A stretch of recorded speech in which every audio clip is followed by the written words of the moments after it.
الحمدللہ رب العالمین والعاقبۃ للمتقین والصلاة والسلام علی سید الانبیاء والمرسلین وعلی آلہ واصحابہ اجمعین اما بعد اعوذ باللہ من الشیطان الرجیم بسم اللہ الرحمن الرحیم انما یأمر مساجد اللہ من آمن باللہ والیوم الآخر واقام الصلاۃ وآت الزکاۃ ولم یخش الا اللہ صدق اللہ العظیم وصدق رسولہ النبی الکریم ونحن علی ذلک لمن الشاہدین والشاکرین والحمد للہ رب العالمین ان اللہ وملائکتہ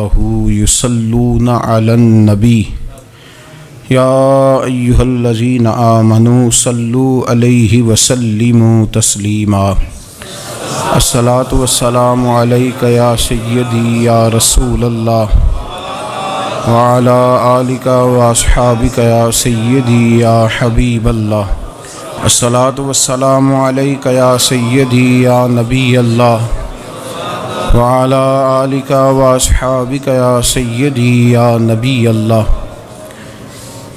تمام تعریفیں، حمد اور ثنا اللہ تبارک و تعالیٰ کے لیے، درود و سلام نبی اکرم نور مجسم شفیع معظم احمد مجتبیٰ جناب حضرت محمد مصطفیٰ صلی اللہ تعالیٰ علیہ وسلم کی ذات والا صفات کے لیے حمد و صلات کے بعد قرآن مجید کی سورہ توبہ ہے، پارہ 10 ہے اور آیت نمبر 18 ہے۔ ارشاد فرمایا انما یأمر مساجد اللہ من آمن باللہ والیوم الآخر۔ فرمایا اللہ کی مسجدوں کو وہی لوگ آباد کرتے ہیں جو اللہ اور آخرت پر ایمان لاتے ہیں۔ پھر فرمایا وَأَقَامَ الصَّلَاةَ وَآتَ الزَّكَاةَ، جو نماز قائم کرتے ہیں اور زکوٰۃ ادا کرتے ہیں۔ وَلَمْ يَخْشَ إِلَّا اللَّهُ، اور سوائے اللہ کے کسی سے ڈرتے نہیں۔ یہ لوگ اللہ کی مسجدوں کو آباد کرتے ہیں، نماز قائم کرنے والے، زکوٰۃ دینے والے، سوائے اللہ کے کسی کی رضا کو مقدم نہ کرنے والے، اور سب سے پہلے یہ کہ وہ اللہ اور آخرت پر جب ایمان مضبوط ہو جاتا ہے پھر مسجد کی طرف رجوع کرنا آسان ہو جاتا ہے۔ نبی کریم صلی اللہ تعالیٰ علیہ وسلم نے فرمایا ہے کہ اللہ تبارک و تعالیٰ نے مجھے جو فضیلتیں دی ہیں نا، ان میں سے ایک فضیلت یہ ہے کہ اللہ تعالیٰ نے میرے لیے ساری زمین کو مسجد بنا دی ہے۔ اس کا معنی یہ ہے کہ جہاں بھی نماز ادا کرو گے تمہاری نماز ہو جائے گی، لیکن وہ خاص حصہ، وہ خاص جگہ جو نماز کے لیے وقف کر دی جاتی ہے اس کو مسجد کہا جاتا ہے۔ مسجد کا لغوی معنی تو سجدہ گاہ کے، لیکن وہ خاص باؤنڈری جس کو مختص کر دیا جاتا ہے کہ یہاں نماز پڑھی جائے گی، اس کا نام مسجد ہے۔ مسجد سے پیار کرنا، مسجد کے ساتھ دلچسپی لینا، مسجد کے ساتھ دل لگانا، مسجد کی تزئین و آرائش میں، خدمت میں اپنے آپ کو شامل رکھنا، اور سب سے بڑھ کے یہ کہ مسجد کے ساتھ اپنے دل کو جوڑ کے رکھنا، یہ اہل ایمان کی علامت ہے۔ مسلمان کا روحانی رشتہ اللہ اور اس کے رسول صلی اللہ علیہ وسلم کے ساتھ ہے۔ آپ کا جس آدمی کے ساتھ رشتہ مضبوط ہوتا ہے آپ اس کے مکان کی طرف کھنچے چلے جاتے ہیں،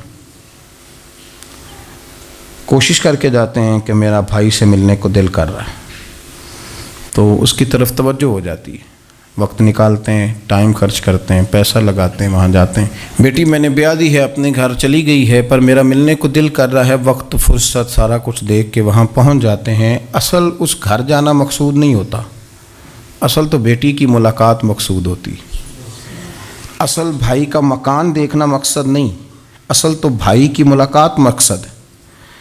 تو مسجد میں جب آپ آتے ہیں تو مقصود یہ ہے کہ میں اس جگہ جا رہا ہوں جسے رب کریم نے اپنا گھر قرار دیا ہے۔ اب اس گھر کے ساتھ دلچسپی، اس گھر کے ساتھ آپ کا تعلق مضبوط ہوتا چلا جاتا ہے۔ رسول کریم صلی اللہ علیہ وسلم نے فرمایا ہے کہ زمین پر جو گھر سب سے پہلے بنایا گیا، جو مسجد سب سے پہلے بنائی گئی، وہ بیت اللہ شریف، مسجد الحرام، اور فرمایا جب ساری دنیا فنا ہو جائے گی تو جو جگہیں باقی رہ جائیں گی وہ مسجدیں، وہ حصہ جس پہ مسجد تعمیر کر لی جاتی ہے وہ حصہ باقی رہے گا۔ مسلمانوں کے اندر جہاں چیزیں بڑی تیزی کے ساتھ پھیلیں اور ہماری دلچسپیوں کا رخ جب سے دنیا داری کی طرف زیادہ بڑھا تو مسجد سے بھی تھوڑا سا لوگوں کا رجحان کم ہوا ہے۔ ایک تو لوگ مسجد میں دیر سے آتے ہیں اور پھر جلدی جانے کا شوق رکھتے ہیں۔ کبھی ہم دیکھتے تھے کہ اسکول کا گیٹ بہت بڑا ہوتا تھا لیکن چھٹی کے ٹائم تنگ پڑ جاتا تھا۔ یہی حال مسجد میں جب نماز ختم ہوتی ہے تو اس وقت ہوتا ہے۔ پتہ نہیں کتنے ضروری کام ہیں جو پیچھے ہیں، کون سی ایسی چیز ہے جو دھکیل رہی ہے۔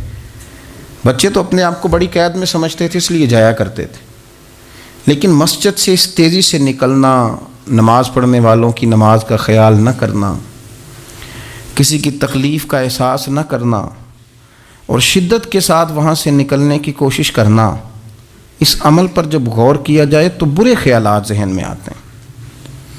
ایسی چیزیں ذہن کے اندر آتی ہیں جن کا ایک مسلمان کے حق میں ہونا ٹھیک نہیں۔ میرے نبی پاک صلی اللہ تعالی علیہ وسلم نے ارشاد فرمایا، قریب محبوب فرمانے لگے کہ 7 شخص ایسے ہیں کہ قیامت کے دن اللہ کے عرش کے سائے کے علاوہ سایہ نہیں ہوگا، تو رب کریم ان 7 بندوں کو اپنے عرش کا سایہ عطا فرمائے گا۔ وہ 7 لوگ ہیں، ان میں سے نبی پاک صلی اللہ تعالی علیہ وسلم نے ایک شخص وہ بیان کیا کہ جو نماز پڑھ کے مسجد سے نکل تو جاتا ہے پر اس کا دل مسجد کے ساتھ جڑا رہتا ہے، اس کی طبیعت مسجد کے ساتھ لگی رہتی ہے کہ اللہ کے گھر سے ہو کے آیا ہوں، مجھے دوبارہ اللہ کے گھر جانا ہے۔ اس کا دل لگا رہتا ہے، جڑا رہتا ہے، وہ انتظار کرتا ہے کہ دوبارہ کب میں نے مسجد میں جائیں۔ یہ رویہ نہیں اس کا ہونا چاہیے کہ وہ کہے اوہو سردیوں میں تو بس نماز ہی نماز رہ گئی ہے، اعتراض نہ کرتا پھرے، بلکہ وہ اس کا دل جڑا رہے۔ مسجد کے ساتھ جو خاص رشتہ ہے، بخاری مسلم میں حدیث ہے، نبی پاک صلی اللہ علیہ وسلم نے فرمایا، ویسے تو ساری زمین ہی اللہ کی ہے نا، للہ ما فی السماوات و ما فی الارض، زمین و آسمان میں جو کچھ بھی ہے وہ اللہ کا ہے، لیکن حضور فرماتے ہیں کہ خطہ زمین پر جو جگہ رب کو سب سے زیادہ پیاری، جگہ ساری اللہ کی ہے، پر جو اللہ کو سب سے پیارا ٹکڑا ہے وہ جگہ ہے جہاں مسجد بنا دی جاتی ہے۔ وہ خاص خطہ، آپ ذرا حدیث کے لفظوں پر غور کریں، فرمایا احب البلاد، وہ اللہ کا محبوب ٹکڑا ہے زمین پر جہاں مسجد بنا دی جاتی ہے۔ وہ اب آپ اندازہ کریں کہ وہ پیسے کتنے قیمتی ہیں، جو کمائے کسی نے تھے، لگ مسجد میں گئے، اور محبوب کس کے ہو گئے؟ اللہ تعالیٰ کے۔ یعنی میرے تیرے کمائے ہوئے پیسے اللہ کے محبوب پیسے تب بنیں گے جب اللہ کے گھر میں خرچ ہو جائیں گے، تعمیر مسجد پر، تشکیل پر۔ فرمایا یہ سب سے زیادہ اللہ کو، اور سید عالم صلی اللہ تعالی علیہ وآلہ وسلم نے ارشاد فرمایا کہ اللہ تبارک و تعالیٰ کو زمین پر، زمین ساری ہی اللہ کی ہے، لیکن اللہ تبارک و تعالیٰ کی زمین پر جو جگہ اللہ کو ناپسند ہے وہ جگہ ہے جہاں بازار بنا دیا جاتا ہے، جہاں مارکیٹیں بنتی ہیں، جہاں لوگوں کے ساتھ ظلم ہوتا ہے، دھوکے ہوتے ہیں، جھوٹ بولا جاتا ہے۔ یہ بخاری مسلم کی حدیث۔ ناپسندیدہ زمین کا ٹکڑا وہ ہے جہاں بازار بنتا ہے، اور پسندیدہ ٹکڑا وہ ہے جہاں شوق کس بات کا زیادہ، میری مارکیٹ ہو کہ میرے نام کی مسجد ہو، یہ میری زمین کا جو ٹکڑا میری مارکیٹ ہو، میرا پلازا ہو، اور پچھلا مکان خرید کے نہ تو ایک لائن پیچھے نکالتا ہوں، 12 دکانیں ادھر ہو جائیں گی، 12 دکانیں ادھر ہو جائیں گے، پھر حساب نکالتا ہے کہ 20,000 ایک کا کرایہ ہے تو کتنا بنا مہینے کا۔ اس کو یہ نہیں پتا کہ تیری یہ زمین تھی اللہ کی، اب تو نے اس کا وہ حشر کیا ہے کہ یہ ناپسندیدہ ترین ہو گئی، ناپسندیدہ ترین. اور اگر تیری ہی زمین ہو، اپنی خوش قسمتی تو دیکھیں کہ میری زمین، میرے پیسے، اور جب میں نے مسجد بنا دی تو وہ پیسے رب کے پیارے ہو گئے، وہ زمین اللہ کی محبوب ہو گئی، وہ پیسے پیارے ہو گئے، وہ محبوب ہو گئے. لیکن بڑا ہی مشکل کام ہے. مسجدوں میں اعلان ہوتا ہے کہ بل آ گیا ہے، کو مہربانی کرو، اور پھر پکے سچے حاجی، نمازی، نیک، صالح، پرہیزگار بندے بڑی مشکل سے جیب میں ہاتھ ڈالتے ہیں، اور جو باہر آتا ہے اس میں پورا 100 روپیہ نکل آتا ہے، پورا ہی 100. یعنی کہ اور گننے میں آپ کو پتہ ہے 1 روپیہ کر کے گنے تو 5-7 منٹ تو 100 گننے میں لگ ہی جاتے ہیں، پھر وہ گننا پڑتا ہے. اور مسجد کی ٹوپیوں میں سے، مسجد کے گلوں میں سے اکثر وہ نوٹ نکلتے ہیں جو دکاندار لیتا ہی نہیں، وہ کہتے ہیں اللہ کو دے آتے ہیں جا کے. دیکھیں اپنا رویہ اس لحاظ سے درست کریں، اس لحاظ سے درست کریں کہ جس طرح میرے لیے اپنا گھر بنانا ضروری ہے نا، اسی لیے میرے لیے مسجد بنانا بھی اسی طرح ضروری ہے. جب حضور جتنا عرصہ تک مکہ شریف میں تشریف فرماتے تو زیادہ وقت مسجد الحرام میں گزارتے تھے، اور جب قریب محبوب صلی اللہ تعالیٰ علیہ وسلم، محبوب دو عالم علیہ السلام مدینہ طیبہ تشریف لے آئے تو حضور نے سب سے پہلے مسجد قباء کی تعمیر فرمائی. کوئی ایک حجرہ نہیں ابھی بنایا، ابھی یہ طے نہیں کیا کہ میں نے مدینے کے کس حصے میں اپنا مکان بنانا ہے، کہاں رکنا ہے. سب سے پہلے مسجد شریف کی تعمیر فرمائی اور بنفس نفیس فرمائی. وہ مسجد مکمل ہو گئی. سرکار کا قیام تھا جناب ابو ایوب انصاری کے گھر میں. تھوڑے سے فاصلے پر نظر پڑی تو ایک کھلا میدان موجود تھا، 2 یتیم بچوں کی زمین تھی. فرمایا یہ زمین مجھے دے دو، اس میں میں مسجد بناؤں گا. ان 2 یتیم بچوں نے عرض کی یا رسول اللہ صلی اللہ علیہ وسلم آپ رکھ لیں، مسجد بنا لیں. فرمایا یوں نہیں بھائی، پیسے دیں گے. اسلام یہ نہیں کرتا کہ بندے کی حیثیت سے زیادہ اس پر بوجھ ڈال دیا جائے. وہ یتیم بچے ہیں، ابھی ان کے پاس کوئی ایسے ذرائع نہیں ہیں مال کمانے کے، تو فرمایا تمہیں پیسے ملیں گے. اور حضرت ابوبکر صدیق رضی اللہ تعالیٰ عنہ اور حضرت عثمان غنی جیسے مالداروں کے ذمے لگایا گیا کہ انہیں رقم ادا کی جائے. وہ پیسے ان بچوں کو دیے، یہاں مسجد کی تعمیر شروع کی. اب چونکہ مسجد قباء بھی سرکار نے بنائی تھی تو ایسا نہیں فرمایا کہ اس کو چھوڑ دیا جائے، بلکہ صحیح حدیث کے لفظ ہیں کہ نبی کریم علیہ السلام ہر ہفتے یا گھوڑے پر بیٹھتے یا اونٹنی پر بیٹھتے یا پیدل سفر کرتے، اور ہر ہفتے فجر کی نماز پڑھ کے مسجد قباء تشریف لے جاتے. اس مسجد کی آباد کاری میں حضور دلچسپی لیتے، شوق تھا سرکار کو، اس کو آباد کرنے میں دلچسپی لیتے. اور پھر میرے محبوب کریم علیہ السلام نے اس مسجد کے آباد کرنے میں ایک اور فضیلت بیان کی. فرمایا جو بندہ گھر سے وضو کرے اور میری مسجد قباء میں آ کے 2 رکعت نفل پڑھے، اللہ کے رسول کا وعدہ ہے اللہ اسے پورے عمرے کا ثواب عطا فرمائے گا. آپ دیکھ لیں مدینہ شریف میں جس طرح مسجد نبوی شریف ہر وقت کھلی رہتی ہے، مسجد قباء بھی ہر وقت کھلی رہتی ہے. ہر وقت وہ مسجد موجود ہے، دن کو جائیں رات کو جائیں، آپ کو وہاں نماز پڑھنے کے مواقع میسر ہیں. گویا حضور نے بنائی بھی ہے اور میرے نبی نے بسائی بھی ہے، اور وہ پوری طرح بسی ہوئی ہے. وہاں لوگوں کا آنا جانا ہے، وہاں ہر قسم کی خوشبری. یہاں حضور نے مسجد کی بنیاد رکھی، حجرہ کوئی نہیں ابھی بنایا، کسی زوجہ کے لیے رہنے کو کوئی جگہ نہیں بنائی. یہ اب شوق دیکھیں، مسجد کے ساتھ حضور کی دلچسپی دیکھیں کہ سرور کائنات صلی اللہ تعالیٰ علیہ وسلم نے مسجد نبوی شریف کی بنیاد رکھی. مسجد کے لیے حضور نے خود بنفس نفیس تعمیر میں حصہ لیا. حضور پتھر اٹھا کے لاتے، مسجد کی تعمیر میں کام کرتے. حضرت سیدنا ابو ہریرہ رضی اللہ تعالیٰ عنہ فرماتے ہیں ہم 1 اینٹ اٹھا کے لاتے تھے تو حضرت عمار بن یاسر رضی اللہ تعالیٰ عنہ 2 اینٹیں اٹھاتے تھے. تو جب وہ اینٹیں اٹھا کے لا رہے تھے تو ان کے کپڑوں کو کچھ مٹی لگ گئی. تو جس طرح انسان کسی بچے کو شاباش نہیں دیتا اور کبھی کسی بچے کو مٹی لگ جائے تو اس کے کپڑے نہیں جھاڑتا، سرور کائنات صلی اللہ تعالیٰ علیہ وآلہ وسلم نے جب دیکھا، یہ بخاری کے لفظ ہیں، سید عالم علیہ السلام نے جب دیکھا کہ حضرت عمار بن یاسر کے کپڑوں کو مٹی لگ گئی ہے تو حضور صلی اللہ علیہ وسلم قریب گئے اور صحابہ فرماتے قربان جائیں، حضور نے اپنے دست مبارک سے ان کے کپڑوں کی مٹی جھاڑنی شروع کر دی. گویا مسجد بنانے والے مزدور کے ساتھ نبی پاک علیہ السلام کی اتنی دلچسپی ہے کہ اگر اس کے کپڑوں کو مٹی لگ جائے تو حضور اپنے ید اللہ والے ہاتھوں سے وہ مٹی صاف فرماتے ہیں. ہمارے ہاں اول تو ہمارا مزاج نہیں مسجد کی طرف توجہ دینے کا. اگر کوئی 2-4 بندے مسجد کی کمیٹی میں کبھی زبردستی الجھ جائیں، ان کو الجھا ہی لیا جائے، تو سب سے پہلا فتویٰ یہ لگتا ہے کہ یہ بندہ خزانچی ہے، مسجد کو کھا گیا. سب سے پہلا فتویٰ اس کو یہ لگتا ہے. اور اکثر آپ ناراض نہ ہوں، یہ باتیں وہ لوگ کرتے ہیں جو ایک دھیلا نہیں دیتے مسجد میں. ان کو بڑی فکر ہوتی ہے دوسروں کے پیسوں کی، ہاں جی، کہ اس نے پیسے دیے تھے تو یہ کھا گیا. مجھے بھی ایک دفعہ ایک جگہ میں گیا ہوا تھا تو ایک صاحب کہنے لگے جی اس مسجد میں بڑا فنڈ ہے پر فلانا بندہ کھا گیا ہے. تو اس سے بھی تھوڑا سا وہ یہ ہوتا ہے کہ جب آپ کسی کے خلاف بات کرتے ہیں تو سامنے والا آپ کو اپنی ہمدردی دے کے تو 1-2 بات اور کرتا ہے. میں نے اس سے کہا کہ آپ نے کتنے پیسے دیے مسجد میں؟ کہنے لگا جی کچھ میں نے بھی دیے. میں کہا چل پہلے تیرے تے دعا مانا وہ کولوں آ چلیے. کہنے جی نہیں وہ تو میں دے چھڑے. تو میں کہا پھر جنہ دیتے سن انہوں بھی دے ہی چھڑے کہ توں حساب لینا ہے کہ اللہ لینا ہے. اتنا زیادہ ٹینشن لینے کی کیا ضرورت ہے آپ کو؟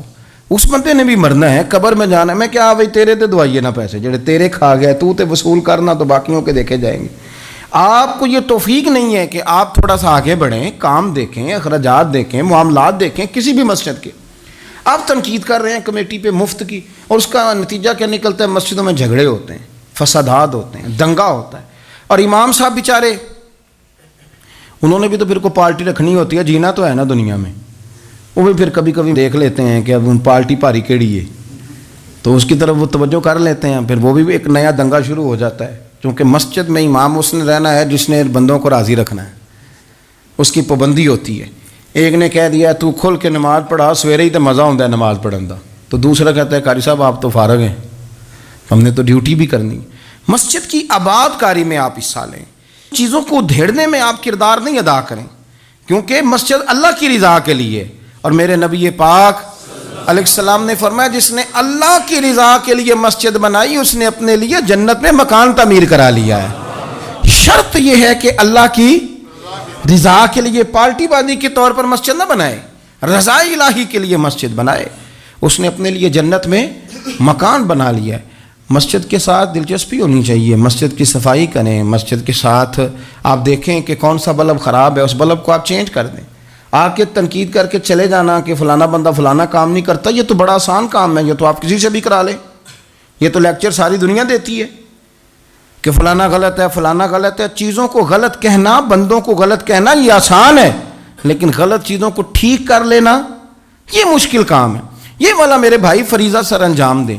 کوشش کریں کہ مسجد کے آپ قریب آئے. حضرت تمیم داری رضی اللہ تعالیٰ عنہ میرے نبی کریم کے صحابی ہیں. انہوں نے نا سب سے پہلے مسجد میں آ کے چراغ جلایا تھا. اتنے راضی ہوئے میرے نبی پاک، اتنے راضی ہوئے، فرمایا تمیم تو نے مسجد میں چراغ نہیں جلایا، تو نے تو اپنی قبر روشن کر لی ہے. اور فرمایا تم نے تو مکمل نور حاصل کر لیا ہے، مکمل. اور خاص حضور نے ڈیوٹی لگائی سیدنا بلال حبشی کی. وہ مسجد کا خیال کرتے، مسجد پہ توجہ دیتے. مسجد نبوی میں کون سی چیز کہاں کس انداز میں کرنی ہے، حضرت بلال وہ خدمت سر انجام دیتے. نبی پاک علیہ السلام مسجد کے لیے مختلف اوقات میں مختلف احکام جاری کرتے. پہلے سرکار دو عالم صلی اللہ علیہ وسلم نے ایک دروازہ مخصوص کر دیا تھا. فرمایا بھئی ایک فیصلہ میرا یہ ہے کہ اس گیٹ سے صرف عورتیں آئیں گی، مرد نہ داخل ہوں. حضور نے وقف کر دیا عورتوں کے لیے.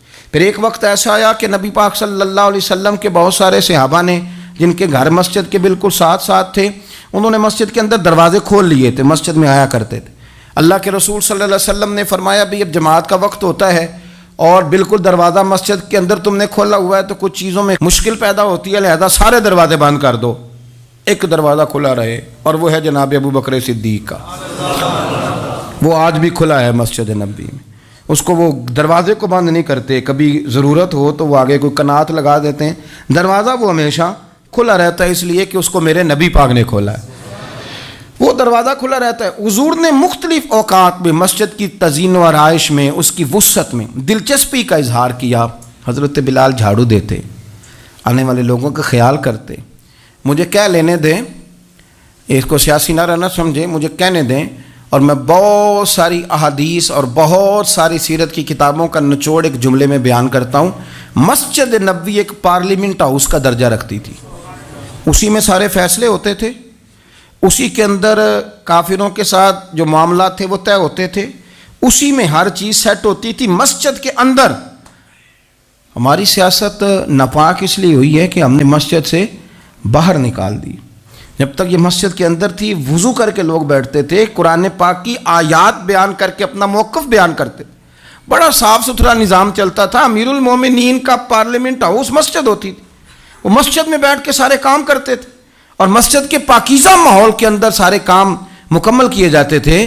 حضرت سیدنا بلال حبشی کی ڈیوٹی تھی، جن لوگوں نے مسجدیں بنائی ہوتی ہیں ان کو مسجدوں سے پیار بھی بڑا ہی ہوتا ہے، اور میں اکثر آئمہ مساجد کو میں نے دیکھا ہے، امام صاحب نہ بیچارے پہلے انہوں نے بندہ تلاش کرنا ہوتا ہے جو ان کی جگہ پہ نماز پڑھائے، پھر انہوں نے کہیں جانے کا وعدہ کرنا ہوتا ہے، پھر وہ 15 فون کرتے ہیں، فلانے کے پاس چابیاں وہ لے کے جماعت کرا دینا، بڑا پیار کرتے ہیں مسجد سے بڑا، لیکن اس بیچارے کا ایک قدم بھی مسجد میں پکا نہیں ہوتا۔ سارے نمازی غلطی کر لیں، بھول جائیں تو بچ جاتے ہیں، ان کو کوئی مسجد سے نہیں نکالتا، لیکن امام کبھی کسی موقع پر کسی بھی جگہ کو 2-4 جگہ پہ چھٹی کر لے، کوئی غلطی کر لے تو فارغ ہو جاتا ہے۔ حالانکہ سب سے زیادہ دلچسپی اس کی ہوتی ہے مسجد کے ساتھ۔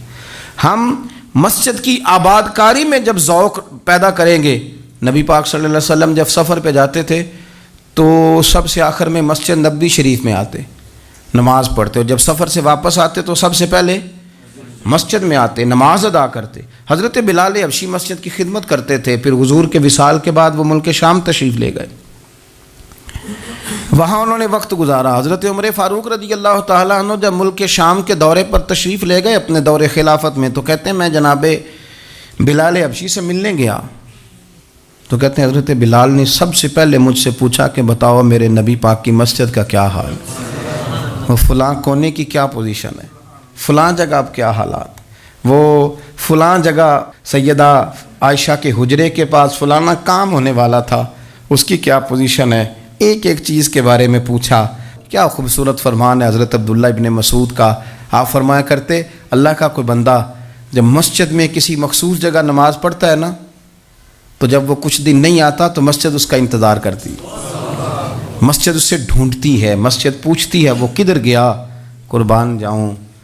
فرمایا اگر وہ بندہ انتقال کر جائے، وہ دنیا چھوڑ جائے، تو مسجد کی وہ صف روتی ہے، وہ اسے ڈھونڈتی ہے، وہ اس کو تلاش کرتی ہے، وہ اس کے لیے آنسو بہاتی، اللہ کے حضور التجا کرتی ہے کہ یا اللہ وہ یہاں رہا کرتا تھا، وہ یہاں نماز پڑھتا تھا، وہ یہاں آیا کرتا تھا، مسجد اس کے لیے روتی ہے۔ اللہ کرے آپ سمجھے میری بات، کسی کو بیٹے رو رہے ہیں، کسی کو بیٹیاں رو رہی ہیں، کسی کو وہ لوگ رو رہے ہیں جن کی ضرورتیں پوری کرتا تھا، اور یہ جو مسجد سے پیار کرنے والا تھا، مسجد کا نمازی، اس کے لیے مسجد کی صف، مسجد کا مصلی آنسو بہاتا ہے، اے مالک وہ کہاں گیا جو یہاں نماز پڑھتا تھا، مجھے بتلاؤ۔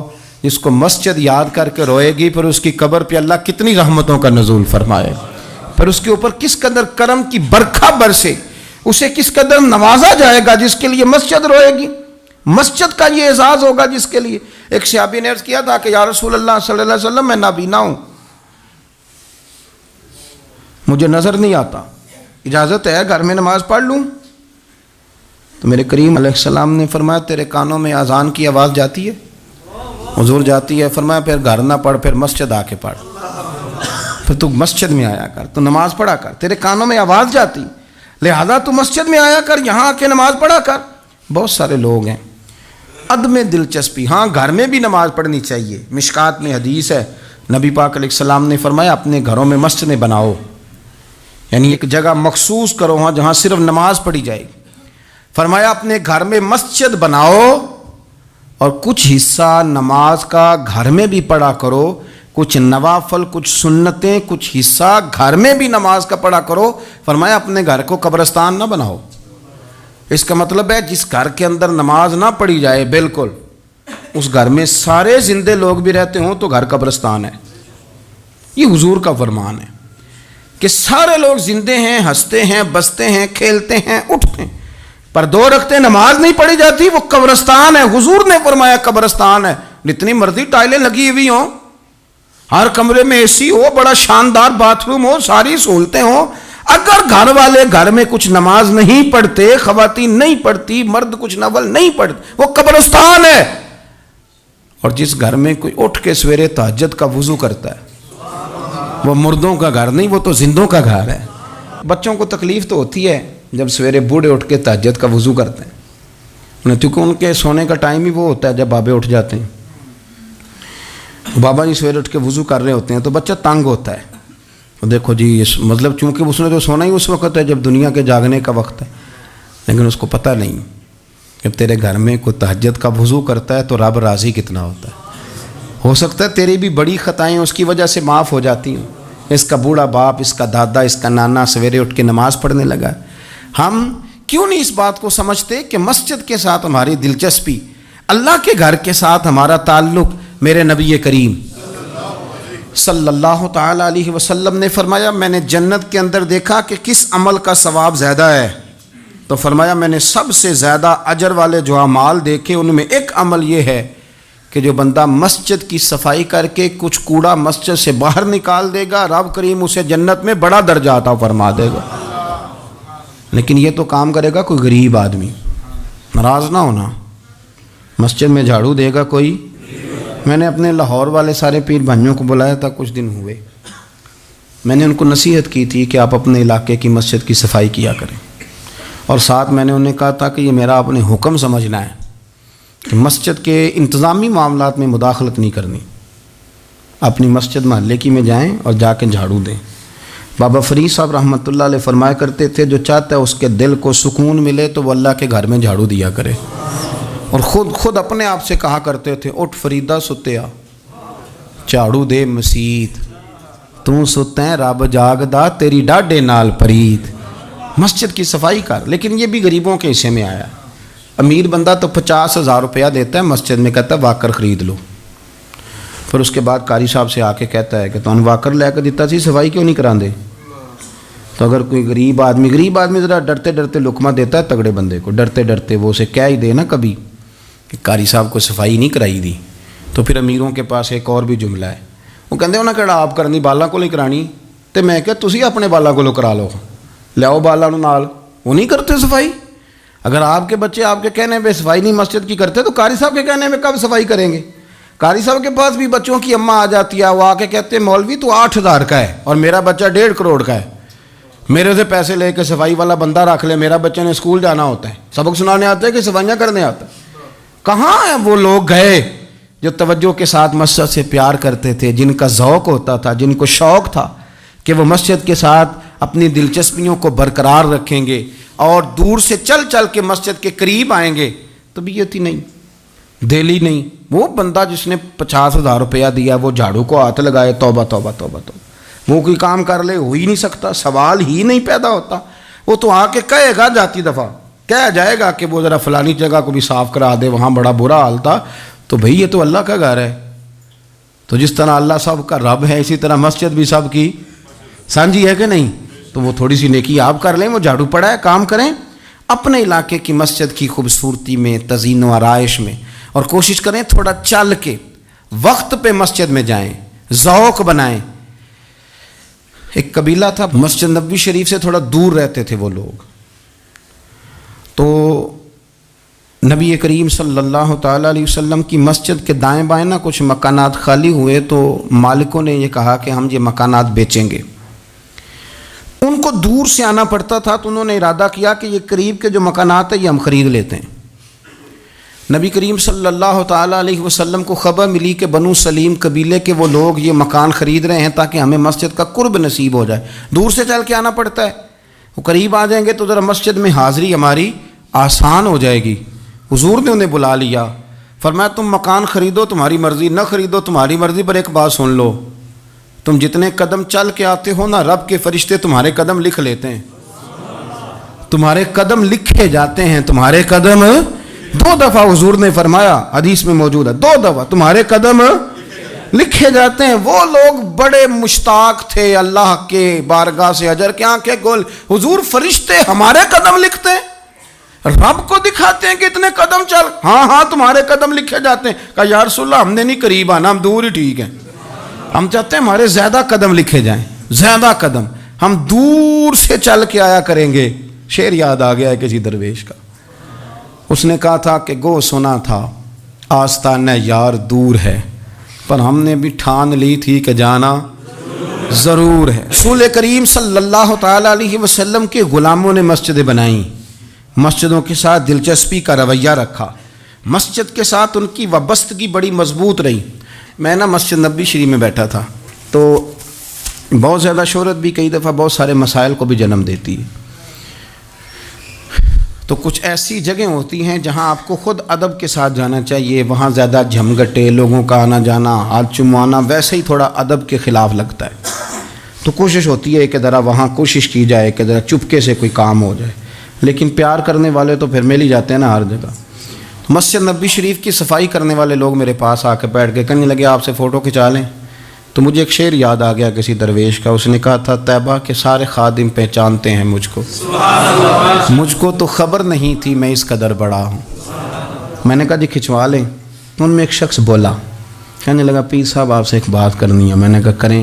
کہنے لگا میرا نا تنخواہ بڑی تھوڑی ہے، بلدیہ کا ملازم ہوں، تھوڑی سی تنخواہ ملتی ہے، تو میرا ارادہ تھا چھوڑ جاؤں، روز پروگرام کرتا تھا کہ پاکستان جا کے کوئی کام کر لوں گا۔ پھر میں نے آپ کی ایک تقریر سنی، میں نے کہا وہ کون سی؟ کہنے لگے آپ نے بتایا ہے کہ بخاری میں حدیث ہے ایک بی بی مسجد کی صفائی کرتی تھی، بیمار ہو گئی تو حضور تیمارداری کرنے جاتے تھے، اور جب اس کا رات کو انتقال ہوا صحابہ نے حضور کو تکلیف دینا بہتر نہ سمجھا، دفن کر دیا، تو نبی کریم نے سویرے فرمایا مجھے بتاؤ اس کی قبر کہاں ہے؟